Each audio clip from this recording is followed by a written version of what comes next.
అధికారంలోకి రాగానే జగన్మోహన్ రెడ్డి గారు మాత్రం ఇప్పటివరకు జరుగుతున్న ప్రతీకార రాజకీయాలు లేదంటే అరెస్టులు ఇవన్నీ కూడా ఏదైతే వాళ్ళు తీర్చుకుంటున్నారో ఈయనకి ఇస్తున్నారో అవన్నీ కూడా తిరిగి ఇచ్చేయాలి.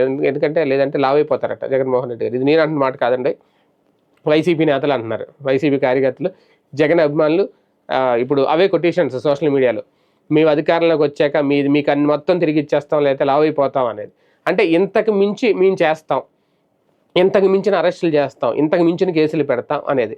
అసలు ముందు వీళ్ళ అధికారంలోకి రావాలి కదా, వైసీపీ మళ్ళీ అధికారంలోకి రావాలి కదా.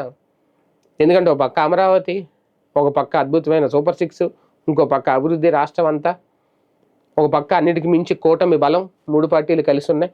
ఇవన్నీ దాటుకొని జగన్మోహన్ రెడ్డి ముఖ్యమంత్రి పీఠం అక్కడెక్కడో ఉంది. కాకపోతే ఇవన్నీ దాటుకుని వెళ్ళి ఆ పీఠం కూర్చోవాలంటే మధ్యలో వాళ్ళకి వీళ్ళకి ఉన్నది 10%. ఆ 10% ఓటు బ్యాంకు కోసం ఈయన చాలా కష్టపడాలి. ఇప్పుడు కష్టపడుతున్నాడు.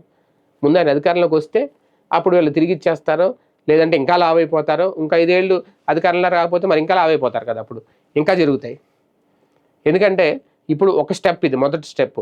పార్టీని ఇప్పుడు ఈసారి అధికారంలో రాకుండా చూడడం, తర్వాత డిపాజిట్లు గల్లంతయ్యేలాగా మొత్తం పూర్తిగా అధపాతాళానికి తొక్కాడు పార్టీని.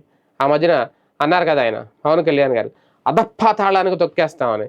అలాగే తర్వాత తొక్కేసామన్నారు. కాకపోతే సీట్ల పరంగా తొక్కారు కానీ ఓట్ల పరంగా తొక్కలేకపోయారు. ఈసారి ఆ ఓట్ల పరంగా కూడా, ఓటు పర్సెంటేజ్ ప్రకారం కూడా తొక్కేస్తే ఇంకా వైసీపీ కనబడకుండా ఆంధ్రప్రదేశ్లో చేసేయాలి అనేది. ఓకే, అది తప్పదు, రాజకీయాల్లో అంతే చేస్తారు. ఒకప్పుడు కాంగ్రెస్ ఎలా ఉండేది, ఇప్పుడు ఎలా ఉంది.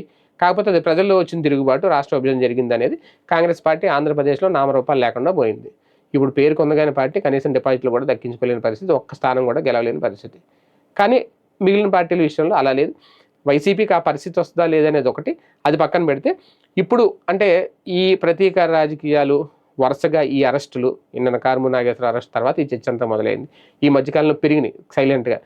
కేసులు వేరైనా, అక్కడ సంఘటనలు వేరైనా, టార్గెట్ అవుతున్నది వైసీపీ నాయకులే, అరెస్ట్ అవుతున్నది మాత్రం కీలక నేతలే.